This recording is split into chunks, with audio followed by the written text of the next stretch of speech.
ara ò ní ní wá ara ìní ọ̀tá lálẹ́ odò lágbára Ọlọ́run. ṣé ẹ bínú mo fẹ́ sọ̀rọ̀ kékeré ni o ọ̀rọ̀ tí mo fẹ́ sọ ó lè gbóhùn yẹn kò ní gbógi ọ̀rọ̀ nípa ọ̀rẹ́ wa òpùrọ́ pìtàn ilẹ̀ Ìbàdàn tó gbére ẹ̀ láàrẹ Ààrẹ Ọ̀nà Kakanfò onítàn oríṣiríṣi ààrẹ ló jẹ ààrẹ ilẹ̀ Ìbàdàn ààrẹ òǹpìtàn. ẹ káàbọ̀ sí orí ìkànnì ẹ wo ẹ jẹ́ ká farabalẹ̀ ṣe rí fídíò sẹ́ẹ̀ wò lọ yìí a máa play fún yín níbi tí wọ́n ti tú pẹ̀rẹ̀pẹ̀rẹ̀ àṣírí gbogbo bó ṣe ń lọ pátápátá ẹ ti mọ̀ wípé táwọn bá ti rí báyà wa kì í sọ ètò àbá sọ gan ayẹpa ti ṣe wádìí kúlẹ̀kúlẹ̀ pé ṣòtítọ́ ni ọ̀rọ̀ yìí kó tó di pé a mú wá sórí ìkànnì fún ẹ̀yin olólùfẹ́ wa láti máa jẹ ìgbádùn gbogbo bó ṣe ń lọ lágbo òṣèré ìwọ tó bá ti subscribe bóyá subscribe o lè túbọ̀ máa jẹ ìgbádùn gbogbo bó ṣe ń lọ pátápátá lágbo òṣèré bóyá ká sojú abẹ́ǹkó bóyá. gbérò pẹ̀lú ẹ̀ ìbáàjẹ́ pò ń gangan fúnra lára ẹ̀ lọ́sọ̀rọ̀ o mo máa sọ̀rọ̀ ń pa ẹ̀ pé wọ́n tiẹ̀ tó wá interview ẹ̀ mo máa sọ̀rọ̀ ń pa ẹ̀ bó ṣe take ẹ̀ personal mo máa sọ̀rọ̀ ń pa ẹ̀ bó ṣe lérò pé ó nìkan láláṣẹ ilẹ̀ Ìbàdàn ń sọ̀rọ̀ ń pa ẹ̀ because mi mọ nǹkan tó ń ṣe gan mi mọ nǹkan tó ń ṣe mi mọ nǹkan tó ń mú tó fi ń mi mọ tó mú gapá láì wọ damaski kò yé mi rárá bó ṣe ní lọ́kàn wípé n tó ń bá ti sọ lábẹ́gẹ́ tàbí n tó ń bá ti sọ nìkan lòdodo tàbí nǹkan tó ń bá ti sọ nìkan ni gbogbo ayé gbọ́dọ̀ tẹ̀lé ẹ̀dá tó bá ti ń rí rẹ̀ báhùn ìjọ náà ni wọ́n ti ń tán lọ n tí tán lọ́dún eégún n tí tán lọ́dún eégún ọmọ alágbá yọ̀ọ́rà kàràjẹ̀kọ because ìtàn tó ń sọ gan-an tí ọ̀já rí mú mi kò yé èèyàn kankan I could see his action mo ṣe ń gapá ṣe gbogbo ẹ̀ téèyàn bá sọ̀rọ̀ nípa ẹ̀ kò make sense rárá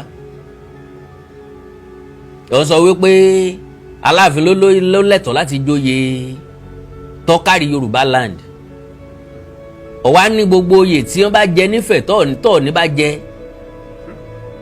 Ilé Ifẹ̀ lọ́mọ gbogbo oyè tí wọ́n gbọ́dọ̀ jẹ́ ń fẹ̀ bí ẹni pé òní bá wọn ṣètò ìjọba fẹ̀ wọn kì í joyè Oòduà kankan nílẹ̀ Ifẹ̀ tẹ́lẹ̀tẹ́lẹ̀ wàá lọ bá wọn change ẹ alágbára yí aláṣẹ ilẹ̀ Ìbàdàn lọ bá wọn change ẹ sọ pé kán mọ̀ jẹ́ orí pẹ́ nìkan ní jẹ Yorùbá land mẹ́rin tó ń bá ń sunkún kìnnì kan Yorùbá land bọ́yọ̀ lè bá wọn change ẹ kọ́ lọ change ẹ àwa la mọ̀ pé ìtàn bá jẹ lọ́yọ̀ọ́ ilẹ̀ Ọ̀yọ́ náà jẹ́ ilẹ̀ Ọ̀yọ́ náà jẹ́ sí kò kárí wéètì anywhere ṣé wọ́n lọ́gbẹ̀nu Ìbàdàn sọ̀rọ̀ ni kí Ìbàdàn tẹ̀ lọ́yọ̀ọ́ Ìbàdàn lọ́kọ̀ Ọ̀yọ́ lónìí bóyá wọ́n ló sì sọ f'Aláàfin ìwọ ló sọ f'Olúbàdàn pé kó máa kúnlẹ̀ fún Aláàfin tàbí kó máa rábàbà fún torí wọn nìkan lọ́kọ̀ọ́jọ́ ọmọ Ìbàdàn gbogbo ọmọ káàrọ̀ òjìrì ẹja kọ́kọ́ wo fídíò tọ́gbẹ̀ẹ́ ti sọ̀rọ̀ jáde lẹ́yìn ẹ̀ kí n tó wá sọ gbólóhùn méjì tí mo fẹ́ sọ ń pa rẹ̀ ẹja sáré wò ó God bless you.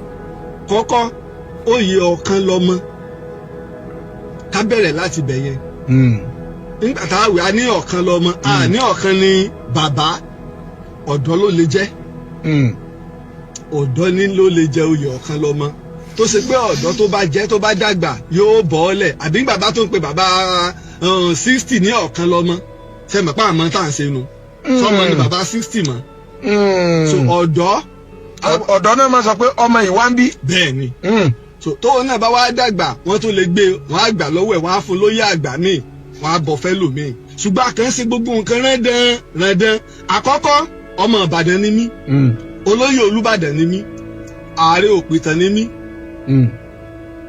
bàbá wa olóyè Dọ̀tun Sànúsì ọ̀lẹ́tọ̀ òye tí wọ́n kọ́ jẹ nílé Ifẹ̀ nínú ìlànà àṣàlẹ̀ Ìbàdàn. kí ló ṣẹlẹ̀. olóyè Olúbàdàn ní Dọ̀tun Sànúsì ìsọnọ́rárí chief ó náà lè do Olúbàdàn lọ́la fún ìtàwọn èèyàn òfin kọ́kọ́ fojú bẹ̀ yẹn wo èèwọ̀ ni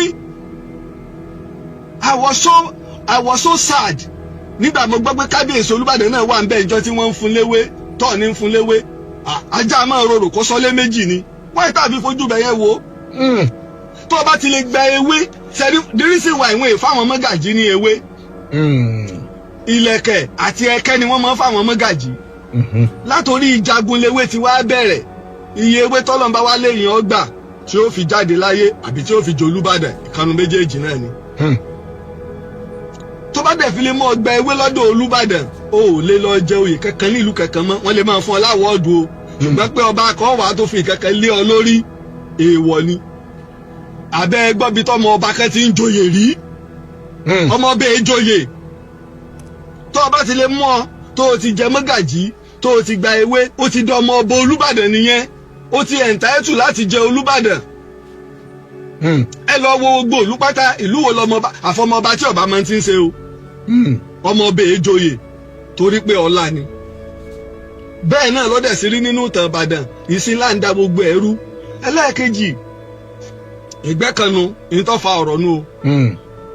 Ilé Ifẹ̀ oyè wo là ń jẹ nílé Ifẹ̀ látọjọ́ tara ẹ ti dáyé oyè tá a bá fìyàn jẹ nílé Ifẹ̀ oyè Ilé Ifẹ̀ là ń jẹ àjòyè ilẹ̀ Yorùbá rí àjòyè Oòduà rí oyè Ilé Ifẹ̀ tí Ìbàdàn ọba fìyàn jẹ oyè ilẹ̀ Ìbàdàn lá fìyàn jẹ Ìbàdàn land ìjọba ìbílẹ̀ 11 ìrìn Ìbàdàn ní ìgbà tí wọ́n fi èmi joyè lẹ́tà tí wọ́n kọ sí mi oyè tí wọ́n fi mí jẹ ààrẹ òpìtàn fi Ìbàdàn land ní mo jẹ.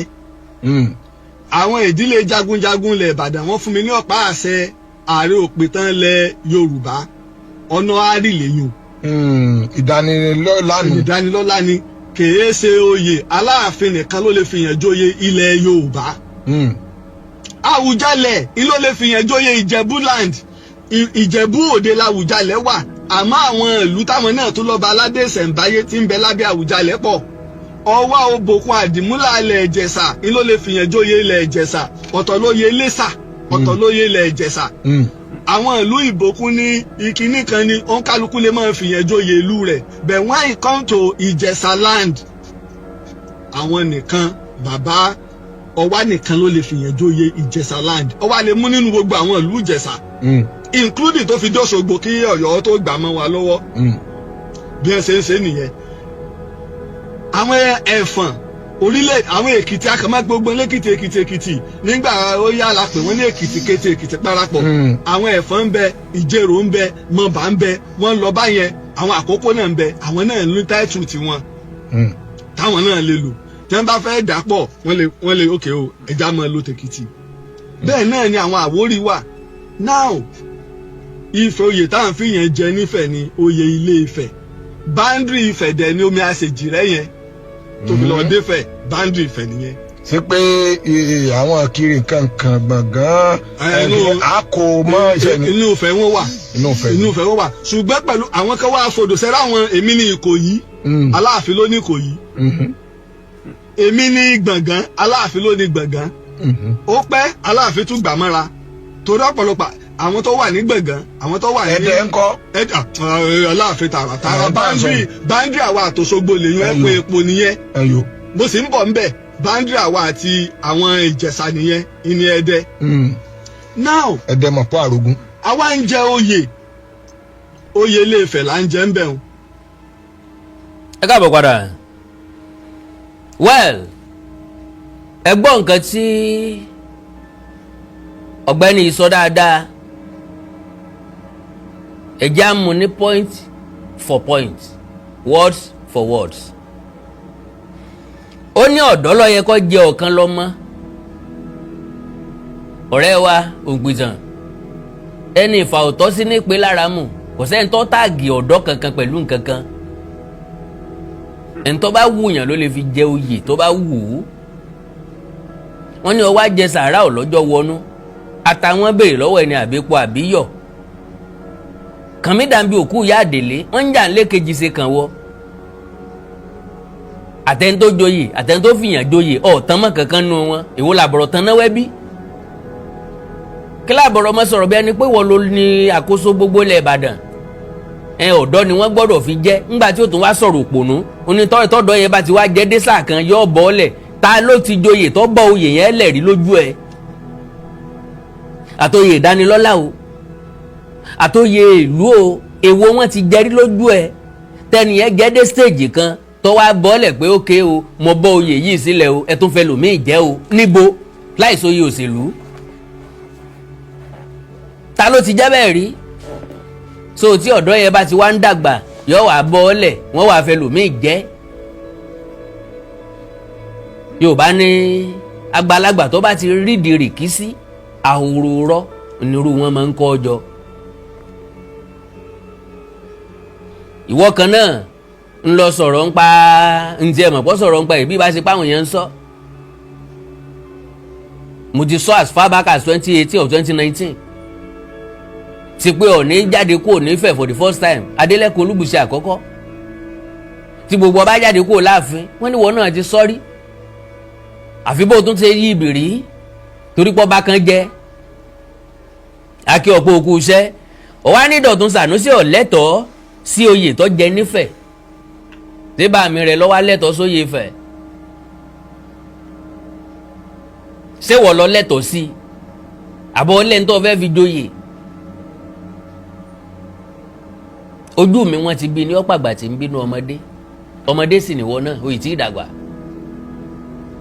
Dọ̀tun Sànúsì ti gbẹ́rù débì kan òun ni wọ́n fi jọ̀kan lọ́mọ Oòduà bínúbínú ó forí sọlẹ̀ ẹni tí ò dùn mọ́ sánrí má pata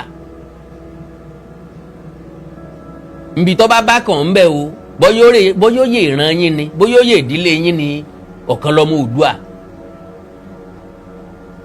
wá ní nínú ìlànà àṣà oyè Ìbàdàn torí pé olóyè Olúbàdàn ni Dọ̀tun Sànúsì òun náà lè jẹ Olúbàdàn torí náà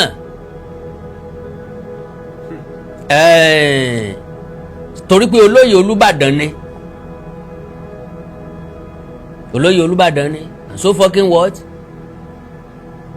ń bó Olúbàdàn bẹ́ńbẹ́ ńgbà tí wọ́n ń jáyé ìwé òyè lé lórí ìwọ wá gbọ́n ju bàbá wo Olúbàdàn lọ o ti gbọ́n ju àwọn àgbààgbà tí ń bẹ níbàdàn lọ o gbọ́n ju àwọn ọ̀jọ̀gbọ́n tí ń bẹ nílẹ̀ Ìbàdàn lọ àbí látọjọ́ tí wọ́n ti fi joyè títí dọjọ́ tí wọ́n wúyè kò wá sẹ́ni tó lè pé olóyè Dọ̀tun Sànúsì ń pé wá oyè tó fẹ́ jẹ nífẹ̀ẹ́ yẹn o èèwọ̀ ni o olóyè Olúbàdàn kan ìjẹrú ẹ o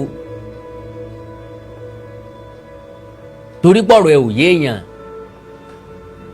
o ní ọmọọba ò kí ń joyè nbí tó ọba ti rí ìlúde ní kò kìlú mọ́ o sọ́ọ̀mọ̀ pọ́mọba ní sẹ́nitọ́ Iyọlá Omíṣore sọ́ọ̀mọ̀ pọ́mọba ní ẹ̀gbọ́n ẹ̀ ti jọba nísìn òun ló jẹ Ọ̀túnba Ìpẹ́tùmọ́dù ló ti jẹ Ọ̀túnba tí wọ́n fi ń pè nísìn Ọ̀túnba Iyọlá Omíṣore Ìpẹ́tùmọ́dù ló ti jẹ́ wọn ò fi Dọ̀tun Sànúsì jẹ ọ̀kan lọ́mọ ńbàdàn wọ́n fi jẹ́ nílẹ̀ Ifẹ̀ so tó bá jẹ́ pé dáàdi ẹ lọ́yọ̀ọ́ ń ló fi jẹ ọ̀kan lọ́mọ nísìn ò ní complain so torí pé Ṣèyí Tinubu ti jọmọdé àbí ń ló ṣe tọ́ sí kí wọ́n fi jẹ ọ̀kan lọ́mọ ọkàn yìí ò ní balẹ̀ ó lè wọ ni ìwọ ni I was sad ńgbà tí mo gbọ́ pé kábíyèsí Olúbàdàn ń bẹ ó ṣe lọ lé kábíyèsí Olúbàdàn kó ń bẹ ajá kì í rorò kó sójúlé méjì ó léèyàn ò lè joyè níbì kan kó joyè níbì kan àìmọye ẹni tó joyè káàkiri ilẹ̀ Yorùbá Omíṣore jẹ oyè káàkiri ó joyè ńlá Ọ̀ràngún ó joyè lóṣogbo ó jẹyàn gbogbo ó joyè káàkiri olówó ló lóyè brọ́dà wọn ìfòyè lọ máa bèṣe ẹni tí wọ́n bá rí iṣẹ́ ìṣe ẹ̀ náà ni wọ́n fi ń joyè Dọ̀tun Sànúsì ti jẹ́ ọ̀kan lọ́mọ Oòduà kí ló tún kù tẹ́ ṣe ìbá àtàkìsì kẹ́ forí gúnlẹ̀ ó ti mọ́yè jẹ ara wa nǹkan ìgbà tá a sọ wípé oyè Oòduà ló wúra ju oyè tẹ́ ń jẹ lọ́yọ̀ọ́ lọ ara wa nǹkan kò sí nǹkan tẹ́ ṣe ọ̀wá ní tó bá ti lè gba ewé níbàdàn kò gbọ́dọ̀ gba ewé ń bò míì mọ́ ewé kí náà ń gbà ń bàdàn tí ò fi gbọ́dọ̀ gbé ewé ń bò míì so oyè Ìbàdàn wa jẹ́ oyè kan ń pàfẹ́ tó bá ti wà ní láì yẹn ẹni yẹn ti wà restricted common àwọn tí wọ́n fi tán jáwé oyè lé lórí ńbàdàn, àwọn tán fi joyè ńbàdàn, àwọn tán jáwé oyè lé lórí ńbàdàn tàbí àwọn tó wà ní láyìn olúbàdàn kò sẹ́ni tó pè wọ́n fóyè ni o, wọn ìbá jẹ́ o. ẹnìkan kò pè wọ́n fóyè ni wọn ìbá jẹ́. so wá ní tó bá gba ewé, tó bá ti gba ewé lọ́dọ̀ olúbàdàn, tó bá ti gba ewé lọ́dọ̀ olúbàdàn ò gbọ́dọ̀ gba ewé lọ́dọ̀ ẹnikẹ́ni mọ́. tá ń sọ bẹ́ẹ̀ fún ọ? ńjọ́ ò lẹ́jọ́ jókòó ẹ̀? ta ló ṣàlàyé irú ẹ̀? ta ló pàǹtàn fún ọ? ta ló rọ lárọ̀bá? kí ló fún ọ ní ìdánilójú bẹ́ẹ̀? ṣé wọ wọn lẹ́jọ́ ṣètò ilẹ̀ Ìbàdàn ni? ó dáa o, ó wá ní èèwọ̀ ni kí ọba kan ó tó fi ewé oyè lé ọ lórí. so ṣé ẹ ti rí ibi ọmọ ọba ti joyè ni? ọ̀pọ̀lọpọ̀ ọmọ ọba ló joyè ọ̀gbẹ́ni. bọ́ọ̀ bá mọ nǹkan tó sọ bí wọ́n bá bí ọ léèrè ọ̀rọ̀ tó jẹ́ philosophica tóyè rẹ̀ ò gbé sọ nǹkan mìíràn náà.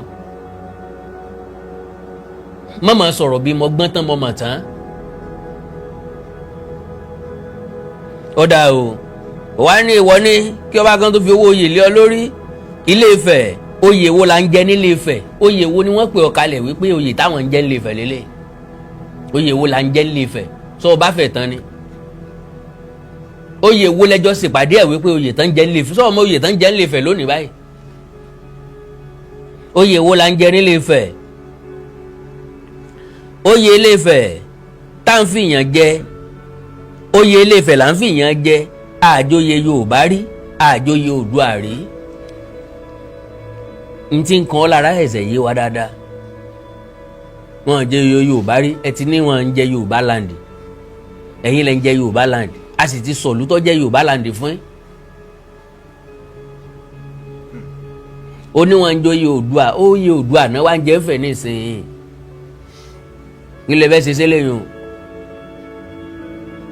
ẹ̀ nà Ọọ̀ni àbẹ́ pọ̀ ní lẹ́jọ́. oyè Oòduà àwọn ń jẹ ń bẹ̀ torí pé bẹ́ẹ̀ l'Oòduà ló ti ga pèrè. kí ni nǹkan yín lára, kí ni ń ta yín lára, kí ni ń bí yín nínú? àlẹ́ empire ti wó tipẹ́tipẹ́, empire ò ní túmọ̀ mọ́. ìdàgbàsókè ìlú everybody ń wá nísìnyí. oyè Ọ̀yọ́ kọjá Ọ̀yọ́, tẹ́ bá fẹ́ gbọ́ yẹn dáadáa. kíní kan of Yorùbá land, Ọ̀yọ́ lọ́mọ. Ọ̀yọ́ ni kíni? Ọ̀yọ́ lọ́mọ.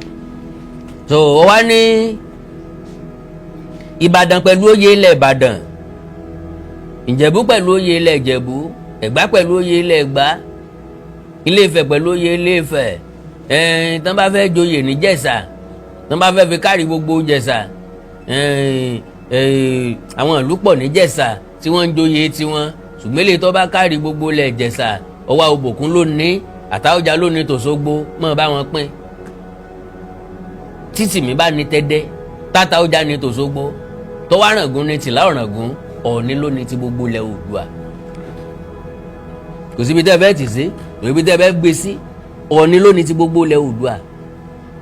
ẹ para yín torí ẹ̀ ni kẹ́ ẹ sọ ní gbàgbà.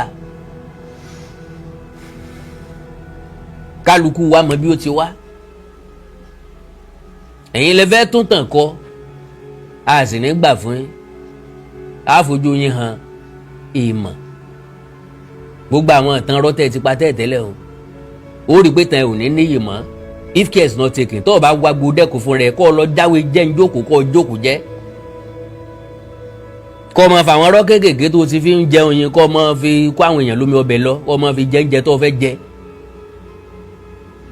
má dàrẹ́tì ọ̀rọ̀ sífẹ̀, tó bá dẹ̀ wo lè dàrẹ́tì ọ̀rọ̀ sífẹ̀, ní tó bá wù kálukú lè sọ, ní tó bá yẹ kó gbà lẹ́yìn ẹ̀ náà ó bá pàdé, ní tó ń wá ń di àkọsọ́ bá ń di ewúrà.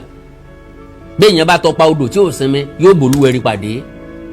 àjọ kanra wa ń bì ń wọ̀ lọ́mọ ń fọlọ́pàá halẹ̀, àwùsẹ́ tó ọlọ́pàá ó ṣe ní ẹni pò ń lọ lọ́lọ́pàá Nàìjíríà.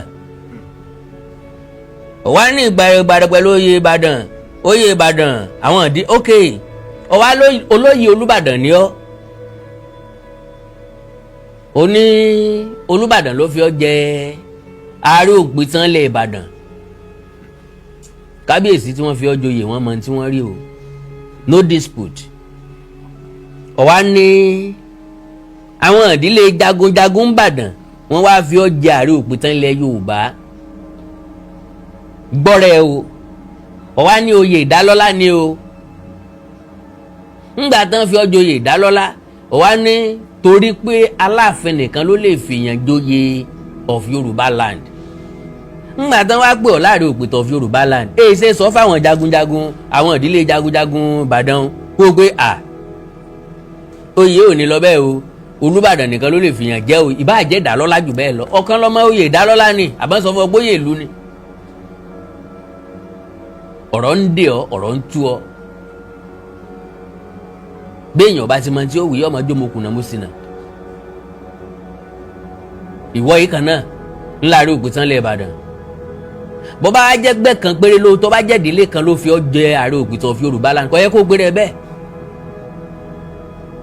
sòfà tí ìsọba ló fi ọ́ jẹ tí ìsọdìdì ìlú ló fi ọ́ jẹ kò yẹ kó gbére bẹ́ẹ̀ àwa náà mọ̀ pé ibi tó fẹ́ yọrí gbogbo ẹ̀sìn náà nu ààrẹ òpìtàn filẹ̀ of Yorùbá land lọ jẹ́ kí gbogbo iyì àtàpọ́nlé ẹ̀ ó mọ lọ́yọ̀ọ́ nìkan.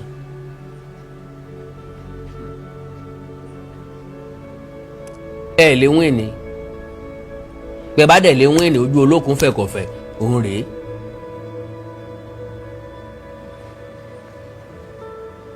wá ní honorary ni o oyè ìdálọ́lá ni o àti oyè ìdálọ́lá àti kan èwo ni yàtọ̀ now ó ní àṣejì rẹ ní Àlà Ifẹ̀ àti Ìbàdàn very good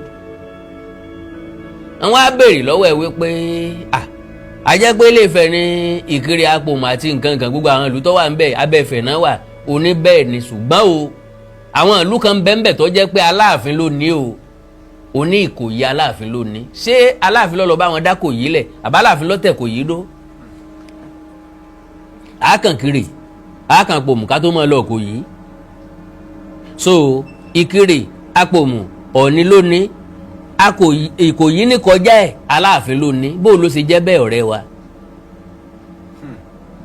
Aláàfin ló tún nígbà tí wọ́n ti pín tẹ́rítì tán ti pín Ọ̀yọ́ àtọ̀ṣun sí méjì kódà onígbọ̀ngàn náà Ọláàfin ló ní bó ló ṣe jẹ́ tàláàfin ó ní Ẹdẹ Aláàfin ló ní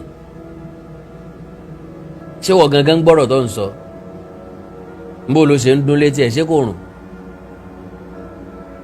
sọmọ ọpọlọ dání só ní ìtumọ̀ tó dáa now ọ̀rẹ́ wa ní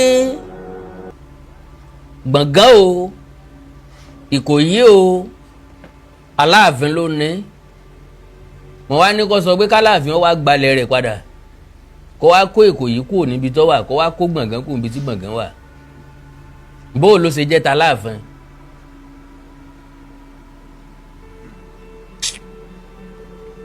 well bọ́ọ̀rẹ́ ní bá jalè ó ṣe làwí bí rọ́bà lọ lógún ọdún jẹ̀lẹ́ńkẹ́ lòótọ́ ọba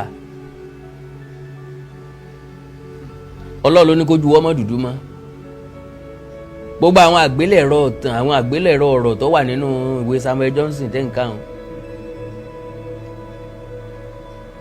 wọ́n ti béèrè lọ́wọ́ yín nìsín pé kẹ́ wá sọ agboolé Ọ̀kànbí Ilé Ifẹ̀ ẹ̀yin tẹ́ bí ọtẹ́ lọ́kànbí wà ẹlọ́kànbí ni nìkan ló dúdú àbí ń bo lágboolé Ọ̀kànbí ta ni mọ̀lẹ́bí Ọ̀kànbí ta làbúrò rẹ̀ ta lè gbẹ́ ẹ̀ ta ń bá bẹ́ àtìyẹ́ well Àkàndá ọ̀rọ̀ Awikoko Àjàó ọ̀rọ̀ Awikoko sọ lójú ọlọ́rọ̀ ọ̀rọ̀ ààrẹ yín náà ni àmúwàhùn o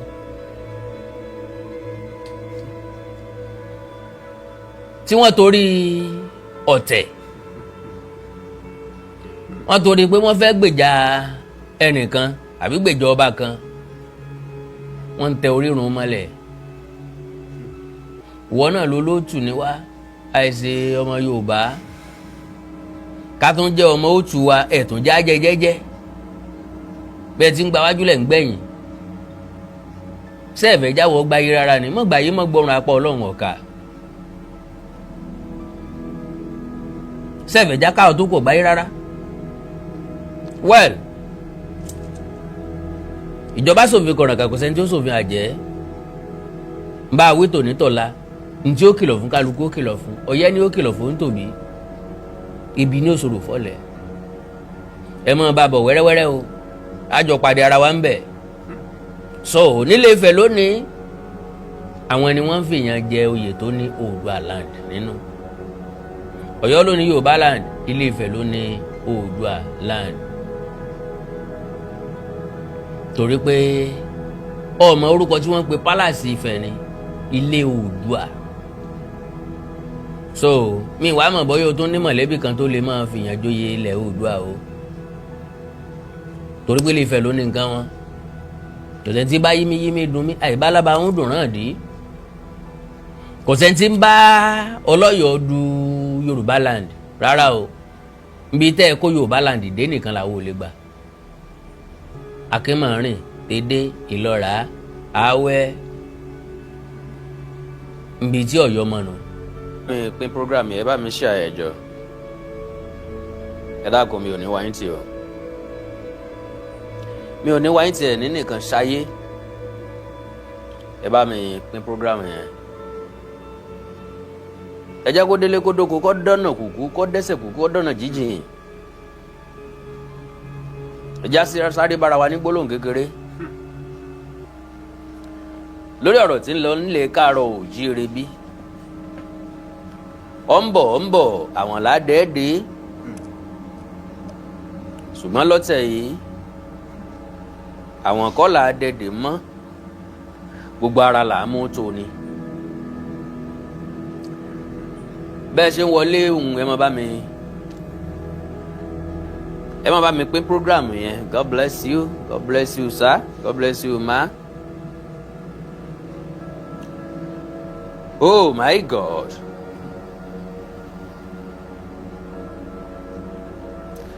Oh my God.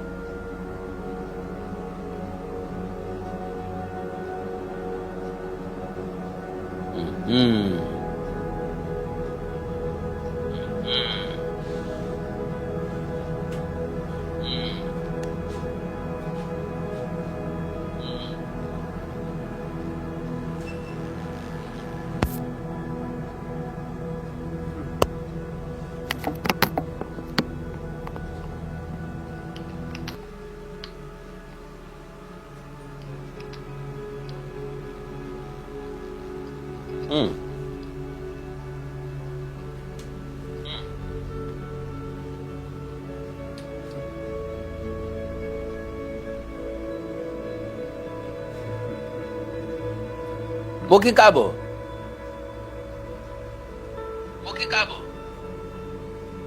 Àánú Olódùmarè ní fi wá sílẹ̀ ẹ jọ̀ọ́ torí Ọlọ́run bá mi ẹ má bínú jàre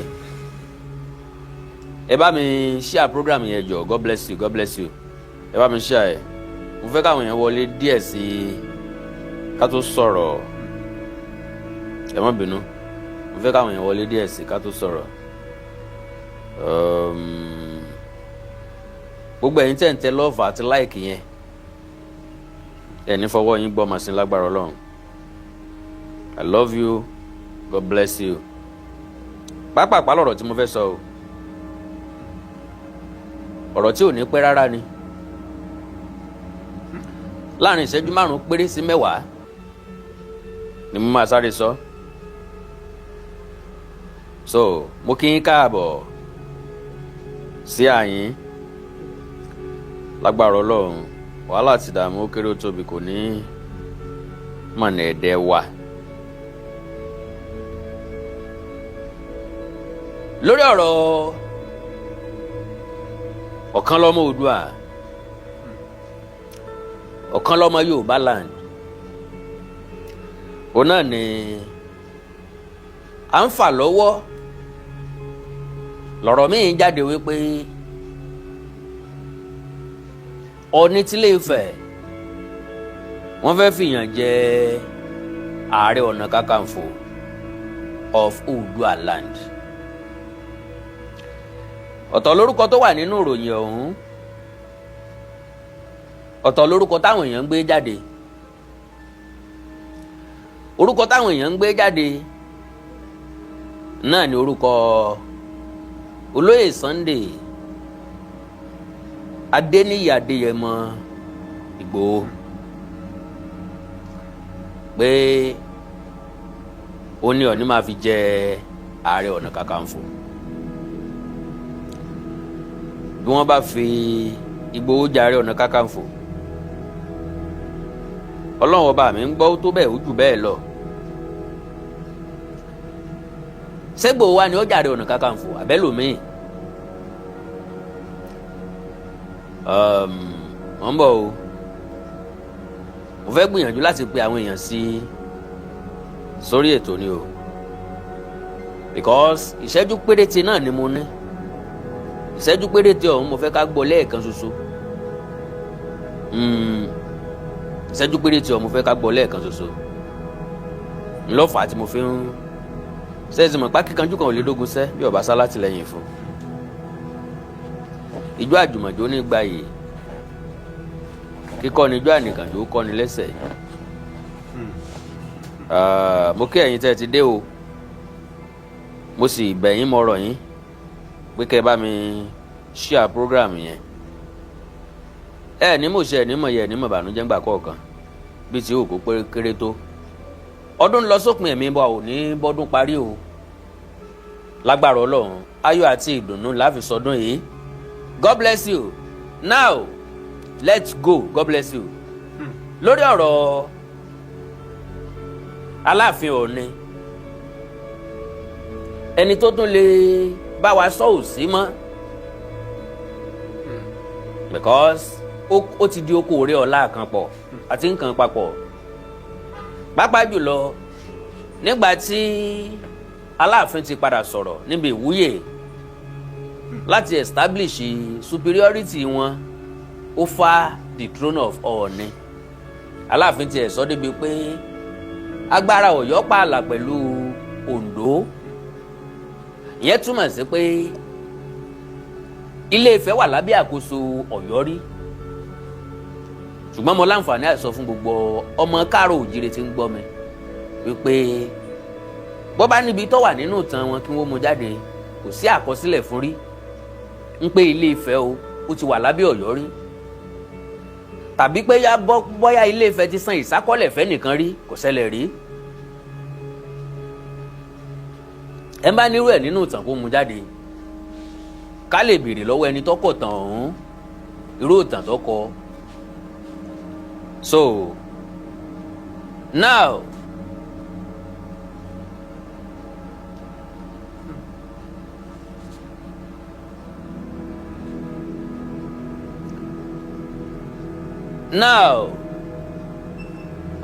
we don't need all this distraction in Yoruba land, please. It is not about Oye, but freedom of kinikan. Well, to the best of your own knowledge. Ntọ́ bá wù kálukú ni kálukú lè ṣe nù ilé ẹ̀. So far tẹ́ ẹ̀ bá ti lè caution Ọ̀yọ́, tẹ́ ẹ̀ caution Aláàfin, kẹ́nìkan kan máa sọ wípé we don't need any distraction. Tó bá jọ distraction lójú yẹn gbójú kúrò mẹ́ǹtì. God bless you, sir. Bó bá dẹ̀ jóbìnrin lọ sọ God bless you, ma. So now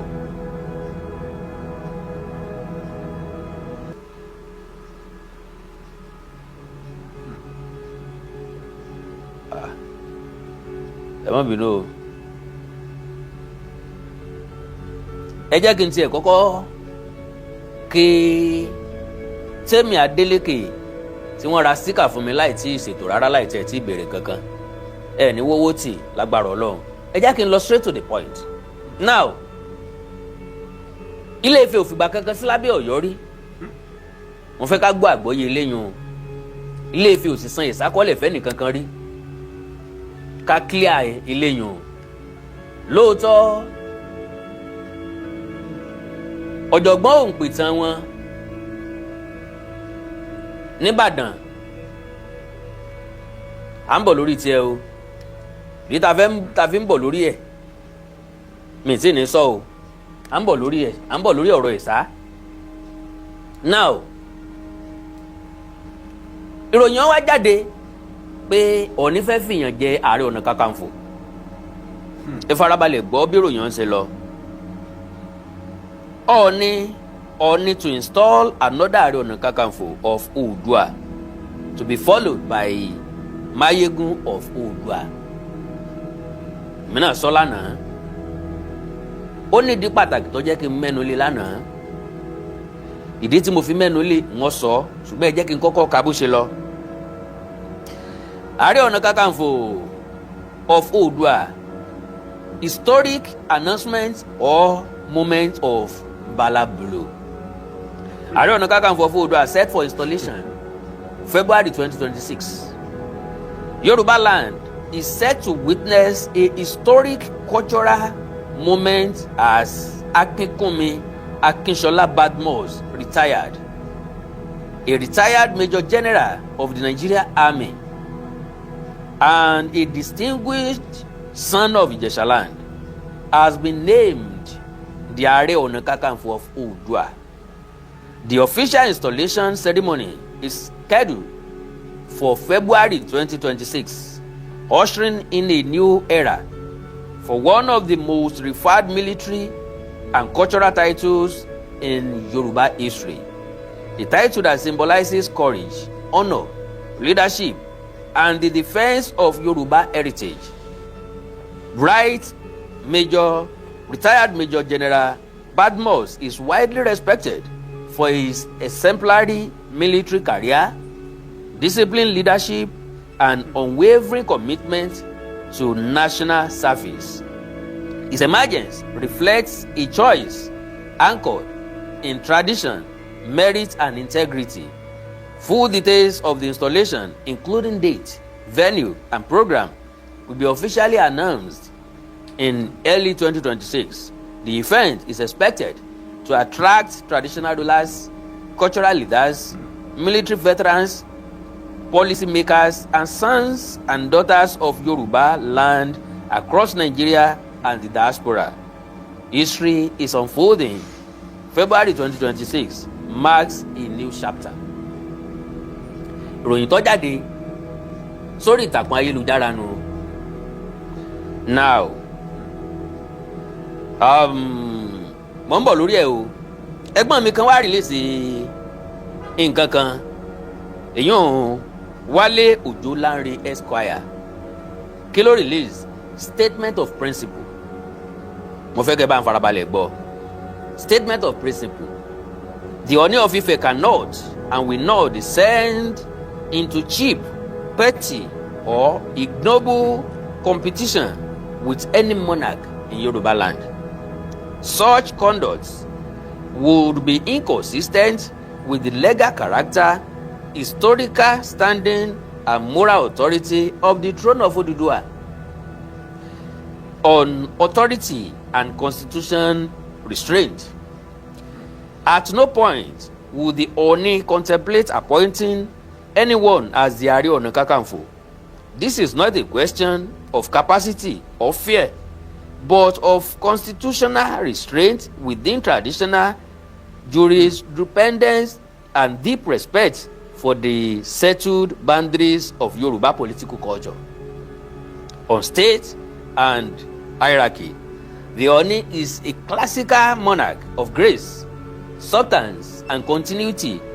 He is not in competition with any king, because competition presupposes parity, and parity does not arise where hierarchy is settled by history, custom, and collective consciousness.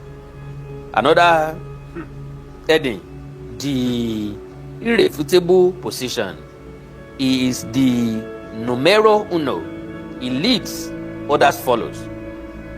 He suffers from no inferiority complex, insecurity, or institutional anxiety. He is Olórí Aládé gbogbo, the judicial and cultural head of all crowns. Ọba Adéyẹyẹ ní ìtàn Babátúndé Ògúnwùsì Ọ̀jájádé II occupies a position that is in Yoruba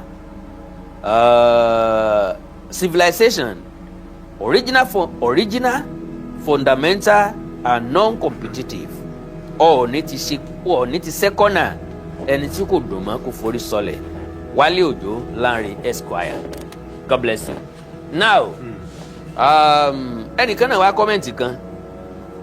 Onítọ̀ni at first, we thought those online Oyo cyber dogs were only ranting online on their own until Aláàfin of Oyo came out with full force on the day he installed Seyi Tinubu as his Ọ̀kanlọ́mọ of Yoruba Oyo.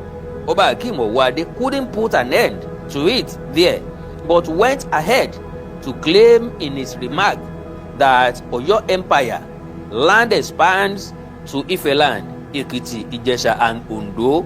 Aláàfin Ọ̀yọ́, Oba Akeem Owode needs to be cautioned for making historical blunder by claiming his Oyo land expands to Ife, Ijesha, Ekiti, and Ondo. He can claim his Yoruba in Oyo State, but he should know his boundary and stay in his lane. The rest of us will not allow him to continue distorting our history like his predecessor. The Constitution has defined every monarch's role, and he should mind his utterances so as not to cause crisis across the southwest region with his superiority fight with Ooni of Ife. For record purpose, Ile-Ife has never paid any tribute to anyone before, and Ife-land has never in any time been under Oyo Empire. A king is expected to be a symbol of unity, not the one that will be faming the ember of discord.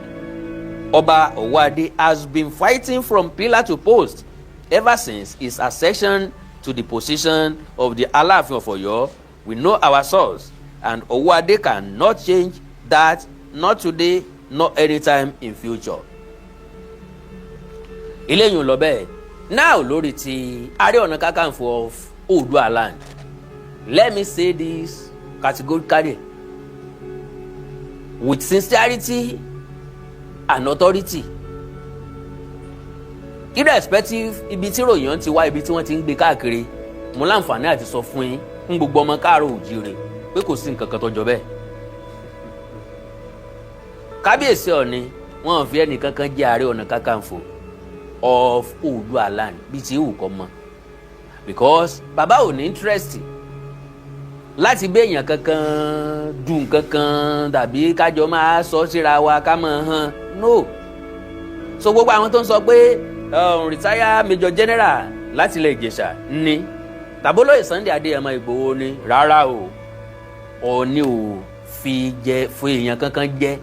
In fact, bàbá ò mọ̀ nípa anything from the source, from reliable source tí mo lè fọwọ́ ẹ̀ gbáyà wípé kò sí nǹkan tó jọ bẹ́ẹ̀ nílé Ifẹ̀. Kábíyèsí Ọ̀jájádé second Ọ̀ọ̀ni tí Ilé Ifẹ̀ wọ́n fi ẹnìkankan jẹ Ààrẹ Ọ̀nà Kakanfò, bóyá a o bóyá b o, mo fọwọ́ ẹ̀ gbáyà categorically pé kò sí nǹkan tó jọ bẹ́ẹ̀. Ibi tí ròyìn ti wá jáde kò yé mi, bẹ́ẹ̀ ni ẹ ṣe kúùkọ ẹ̀ kò yé mi, ní tí wọ́n rò débẹ̀ kò yé mi, tí wọ́n fi lọ píìkì orúkọ ẹni ẹlẹ́ni kò yé mi. So now tá a bá sọ a fẹ́ fi dáyà já wọn ni.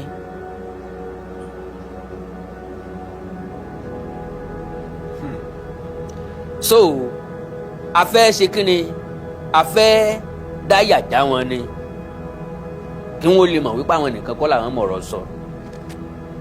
So more than pé mo ti clear abẹ yẹn, because ìròyìn yẹn ń fly káàkiri lórí social media títí dì sin àwọn yẹn ń gbé sọ́tún wọ́n ń gbé sósì. Ó rí bẹ́ẹ̀ o kò rí bẹ́ẹ̀ o, àwọn tó jọ́jọ̀gbọ́n mọ̀ wípé kò sí nǹkan kan tá a fẹ́ fìjà àgbà ṣe tàbí kò sí nǹkan kan tá a mọ̀ bára wa tàkóró gan lé lórí. Lóòótọ́ o, Ọ̀yọ́ àti Aláàfin ní tó pé àwọn làwọn ń ṣe, àwọn ò rí ní tó burú bẹ̀ wípé onífìyàn jẹ ọ̀kan lọ́mọ káwọn náà sì lọ jẹ ọ̀kan lọ́mọ tàwọn náà. Béèrè tọ́pọ̀lọpọ̀ wa ń béèrè ni pé ṣé kò sóyè mọ́ ńlẹ̀, oyè tán lẹ̀, ó kó oyè náà ni tó fi jẹ́ pé ọ̀kan lọ́mọ gangan náà ni choice wọn tí wọ́n pick. àánú Olódùmarè ò ní fẹni kọ̀ọ̀kan wá sílẹ̀. Mo ti sọ tẹ́lẹ̀ wípé n tí mo wá fún kékeré náà ni o. Kò rọrùn kí bàbá ọmọ bá ọmọ ẹ̀ dùn nǹkan bẹ́ẹ̀ sọ ní gbàgbà Ọọ̀ni ni bàbá, Aláàfin lọmọ, àwọn kan tiẹ̀ tún lọ́mọ ọmọ ni. So lélẹ̀ tó túmọ̀ sí wípé ńgbà tí bàbá bá ń bọ́ ọmọ ẹ̀ dùn nǹkan tàbí bọ́ ọmọ ẹ̀ exchange ọ̀rọ̀ tàbí bọ́ ọmọ ẹ̀ pín nǹkan, bàbá yẹn ò mọ ipò rẹ̀ gẹ́gẹ́ bí bàbá. Ọọ̀ni tí Ilé Ifẹ̀ mọ ipò wọn gẹ́gẹ́ bí aláṣẹ lórí gbogbo nǹkan, gbogbo òòṣà, gẹ́gẹ́ bí àkọ́kọ́ láàrin gbogbo ọba ní gbogbo ilẹ̀ Káàárọ̀ Oòjíire. Ọ̀yọ́ nìkan ni ó gbà, a sì ti padà mọ ìdí tí wọn ò fi gbà. Ìdí tí wọn ò fi gbà náà ni wípé majority wọn ò ní bloodline pẹ̀lú Oòduà mọ́. Bàbá sọ tàbí bá kú bẹ̀, majority wọn ò ní ẹ̀jẹ̀ wọn ò sí, ẹ̀jẹ̀ Oòduà ò sí lára wọn mọ́. Ń lọ fa nǹkan tó ń ṣẹlẹ̀ yẹn. Síbẹ̀ gbọ́ nǹkan tí mo kà lánàá níbi tí ẹnìkan sọ wípé káwọn cut ara wọn off Oòduà. Ọ̀pọ̀lọpọ̀ gbà láti béèrè lọ́wọ́ Ọ̀yọ́, ta ni ẹni ọ̀sẹ̀ yìí sílẹ̀? Ọ̀rànmíyàn. Ẹ fojú olórí Ọ̀rànmíyàn hàn wá lọ́yọ̀ọ́. Ilé Ifẹ̀ lójú olórí Ọ̀rànmíyàn wà. Ẹ̀yin náà establish ẹ̀, ẹ̀yin náà gbà bẹ́ẹ̀ wípé lóòótọ́ o Ọ̀rànmíyàn tẹ́yìn pè lọ́ranyàn òun ló tẹ Ọ̀yọ́ dó o. Ńgbà tó wá tẹ Ọ̀yọ́ dó o, ó padà sílé Ifẹ̀. Bàbá wa Aláàfin àná Ọba Lámídì Adéyẹmí III wọ́n sọ nínú ọ̀rọ̀ wọn, a lo fídíò ẹ̀ níbi tán ti sọ wípé Ọ̀rànyàn wá gbọ́ pé ẹnìkan fẹ́ jọba, ẹnìkan fẹ́ gorí àpèrè bàbá rẹ̀, ó wá lọ síbi orí ilé òǹtọ̀ ń dànù. That means àwọn náà gbà pé lóòótọ́ l'Ọ̀rànmíyàn padà wá sílé Ifẹ̀ tó wá lé Ọba Lùfọ́n Aláyémọrẹ kúrò lórí àpèrè kó náà tó fira rẹ̀ jọ ni. Ọ̀sẹ̀ tó fi Ọ̀rànmíyàn jọ ni fúnra lára ẹ̀ ló fi rẹ̀ jọ ni. Because ẹni tó wá láti ibì kan tó kógun wá tó wá lé èèyàn kan kúrò lórí àpèrè, kò sẹ́ni tí ó ẹ̀sẹ̀ fi jẹ́, ó jẹ́ láìsí ìdùnnú Ilé Ifẹ̀ ń bẹ ni. So at the end of the day náà bàbá náà dẹ̀ pẹ́ lórí àlééfà ọ̀hún tí wọ́n fi pawó dàtáwó ṣe, tá a fi ń pé Ọ̀rànmíyàn wọlé bá a ṣe máa ń sọnù. Tí nǹkan bá ti fẹ́, tá a bá ti fẹ́ yẹ̀yẹ́ èèyàn tàbí tá a bá fẹ́ kàn yàn lábùkù, tá a sọ pé alágbára wọlé, ìyá alágbára wọlé, tàbí ká sọ pé ọ̀rá àrímọ́. Gbogbo ẹni tí wọ́n bínú obìnrin tàbí wọ́n fa abẹ́gbẹ̀ bí ẹ̀ tó bá kú inú ilẹ̀ náà ni ó padà sùn. Reality lẹ gbọ́. Àánú Olódùmarè. Okay, Prince Ẹ̀sán mi ní wáyé God bless you sir. Ẹ ra síkà fún mi.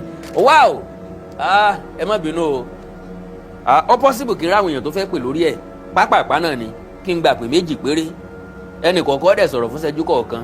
Tí dátì sí ń bá láǹfààní àti gba ìpè o. Nọ́mbà tẹ́ máa pè sí +234 915 147 9599 +234 915 147 9599. Ó ní òfin yẹn kankan Ààrẹ Ọ̀nà Kakanfò. Mo ti rí píkṣọ̀ Olóyè Sunday Adéyẹmọ Ìgbòho rẹpẹtẹ lórí Facebook. Ó ní to install Olóyè Sunday Adéyẹmọ Ìgbòho as Ààrẹ Ọ̀nà Kakanfò fún Oòduà land. Èyí ìyẹn ti pọ̀ rẹpẹtẹ tí n bá ní kí n bẹ̀rẹ̀ sí post ẹ̀ ní sí ó pọ̀ gan tí mo discover lórí social media. ń bọ̀ o.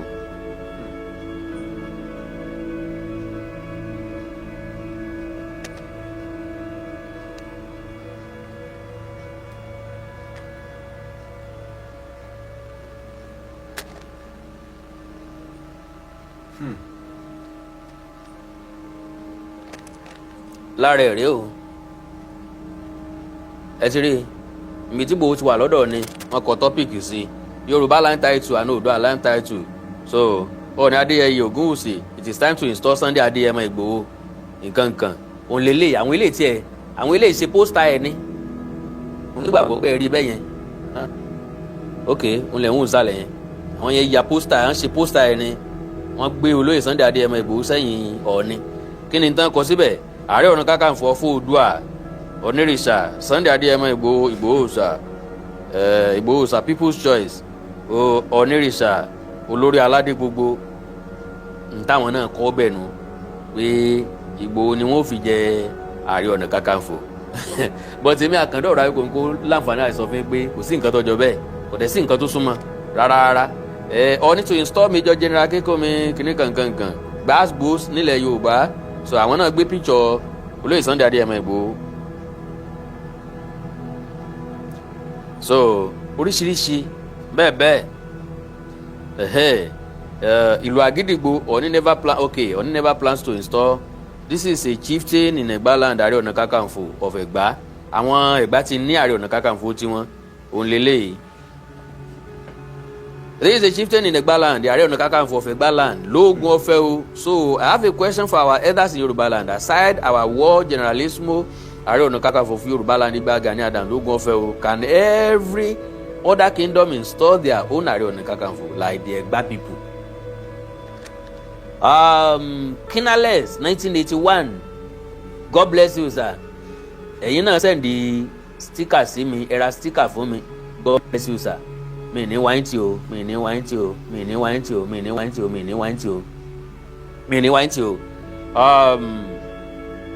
bó tiẹ̀ jẹ́ pé mi mọ̀ bóyá kí n wá lórí ètò mi lọ́tọ̀ fún n tí mo fẹ́ sọ ni because mo ní nǹkan tí mo fẹ́ bá gbogbo àwọn olólùfẹ́ mi sọ lórí social media ní àyín but naturally mo fẹ́ ṣe é létò ni àìráàyè látọ̀sán ni ìbá ti ṣe because lónìí ni generator mi pàfùkà so mo ní the generator. Let me say this for the first time. Fún ẹni tó bá lórí ọ̀fẹ́ ni o. Fún ẹni tó bá lórí ọ̀fẹ́ ni mo mọ̀ ni o. Tàbí kí n sọ pé àìlówó ẹ̀ lọ́wọ́ mi lówó ẹ̀ lọ́wọ́ for now. Àìwá mọ̀ ẹni tí máa ń wà tó lè ràn yàn lọ́wọ́. Ṣùgbọ́n tí ó máa wù ọ́ gẹ́gẹ́ bí ẹni tó ní. Tó fi jẹ́ pé Beyin tẹ́lómi ò fi kú mọ́lé. Wọ́n máa wo pé ó ní náà ni. Ntọ́pọ̀ àwọn tíátà tọ́pọ̀ pọ̀lọpọ̀ tíátà mọ́ra nìyẹn. Wọn ò ní wọn nílé sọ pé àwọn ò ní àwọn gan máa kó aṣọ ẹ̀gẹ́ sọ́rùn àwọn èèyàn máa ní lọ́kàn pé wọ́n ní so I need another generator tí wọ́n bá lẹ́yìn tó lórí ọ̀fẹ́ láti support mi lórí ẹ̀ generator tí mo need ó máa gé eléyìí tó lè gbé gbogbo náà tí mo tàn yìí bóyá kí n fi hàn yín ó máa gé eléyìí tó lè gbé àwọn nǹkan tí mo ń lò ó máa gé eléyìí tó lè gbé AC at least ó kéré tán méjì tó máa lè gbé AC méjì ok ó yẹ kí n lè flip camera yẹn náà so tó máa lè gbé àwọn náà yìí ok eléyìí nìkan ni mo yí jẹ́ n yí eléyìí náà tó máa lè gbé àwọn náà yìí ìyẹn ò clear ok so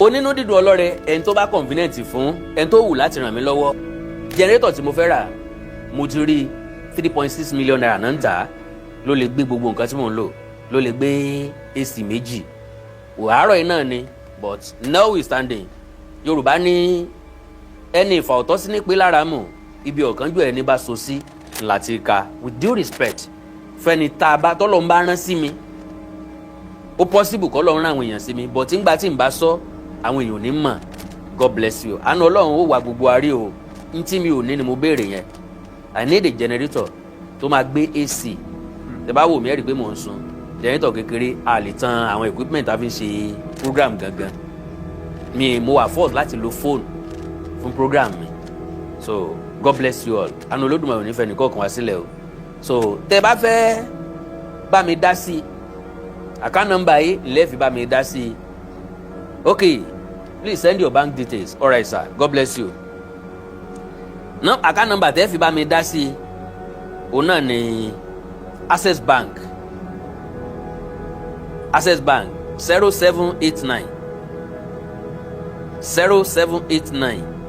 124933 0789 124933 4933. Alright? Ẹ̀rọ ọmọ sọ̀rọ̀. So, onínú dídùn ọlọ́rẹ kò bí Ọlọ́run nínú o. Tẹ́ bá ṣe fún mi màá mọ yìí o, màá appreciate ẹ̀ gan because mi ó apákún mi. Èèyàn yìí dẹ̀ wú láyà kópó ń gún mú. Apákún mi. So, mo nílò ìrànlọ́wọ́ yín. 3.6 million naira ni wọ́n ń tà á. Ok, ẹ jẹ́ n sẹ́rìn ti Facebook náà. Òye yé mi pa àwọn ọmọ yóò fi mí ṣe ẹ̀yẹ́ o, mi mind o. Wọ́n á ló ń tọrọ owó lórí social media ni. Gbogbo àwọn tó ń sunkún pa àwọn èèyàn sponsor mi. Tó bá jẹ́ pé èèyàn sponsor mi, ìbá pè mí síbí kí n kàn sọ fún tọ́ ni pé tàbí owó tán bá fi sponsor mi rẹ̀ kí n lówó lọ́wọ́ gan náà.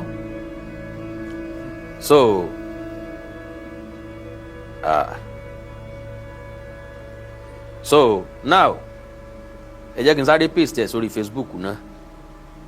God bless you sir, God bless you ma. Ok, ẹnìkan tètè bá mi send ẹ̀ gan. 0789 The Values Heritage Ventures.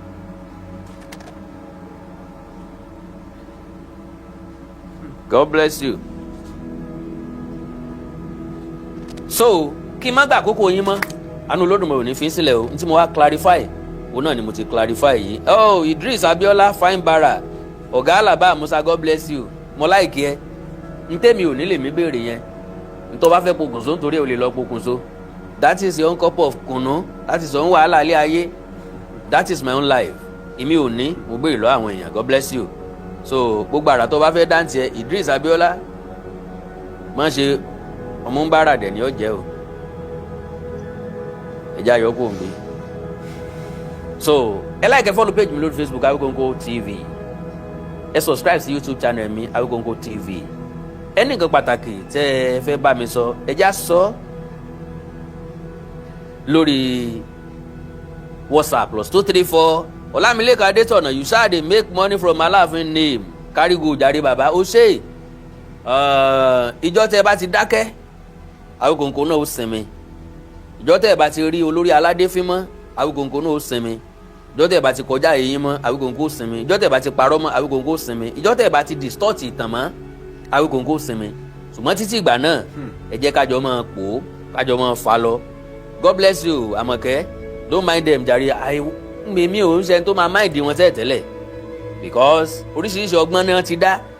Ọ̀gbẹ́ni Ọ̀wálà tí ń bẹ l'Amẹ́ríkà, I am coming for you. Wọ́n lò ní kí wọ́n mọ wádìí mi, kí wọ́n mọ wádìí ìdílé mi nǹkankan. Nítorí fẹ́ fi wọ́n sí wàásọ̀ o tó bá tásìkò. Bóyá fẹ́ jí ìdílé mi gbé ni. Èmi ọmọ tó fẹ́ fi ìdílé mi sínú gbogbo nǹkan tá à ń sọ yìí. Kódà kó sọ wípé ìdílé mi yarọ, I will always come for you. Bóyá o mọ̀ wípé kú tí ó pajá ní fàárẹ̀ mú. Ńgbà wọn ni ó lọ mẹ́kùn wá láàyè kó wá fi borí. Èmi kò sọ̀rọ̀ tí máa ń dùn mí.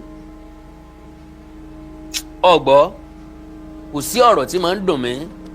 Tó bá jẹ́ pọ̀rọ̀ máa ń dùn mí ni kò yẹ kí n wà lórí social media mọ́. Mo ti jagun lórí social media. Ọlọ́run fún mi lógun náà sẹ́. Kò sógun tó tún fẹ́ face mi lórí social media tó lè lé mi kó ń bẹ̀ mọ́. So tó bá jẹ́ pé mi ní nǹkan mo wá tọrọ.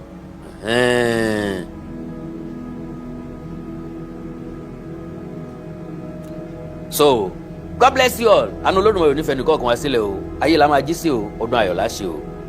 Ó dàárọ̀ o. Òun rè lásán. Please call the Yoruba elders to settle the matter. Yorùbá ní ìjàlá parí dúkù kọ́. Ìjà ò sí ńlẹ̀ dúkù ní bẹ́ńlẹ̀ kò dẹ̀ ṣe parí. Báwo lẹ fẹ́ parí ìjà pẹ̀lẹ́ tí ń sọ̀tàn wípé tẹ́rítìrì bàbá àwọn débì kan. Ìyá mo ti rẹ́nìkan tó send 5,000 naira sí mi o. God bless you. Ó ti wọlé báyìí mo rẹ́nìkan tó send 5,000 naira sí mi. Iná ò ní tán wo yín o. Ẹni di aláìní ẹni dẹni àná lágbára Ọlọ́run. I really appreciate you. God bless you. So kò síbẹ̀ yẹn fẹ́ parí ẹni tí ń sọ̀tàn tí ò sí ń bẹ̀. Kéèyàn sọ wípé tẹ́rítìrì Ọ̀yọ́ ó pààlà pẹ̀lú Oǹdó, ó pààlà pẹ̀lú Ìlọrin, ó pààlà pẹ̀lú Ìjẹ̀bú, ó pààlà pẹ̀lú Ẹ̀gbá, ó pààlà pẹ̀lú ilẹ̀ olómìnira Bẹ̀nẹ̀. Ó ti túmọ̀ sí pé Ilé Ifẹ̀ ń bẹ lábẹ́ àkóso wọn, Ilé Ifẹ̀ ò sì gbà kankan sí lábẹ́ àkóso wọn rí, so ó difficult láti parí. God bless you. Ayé la máa jí sí o.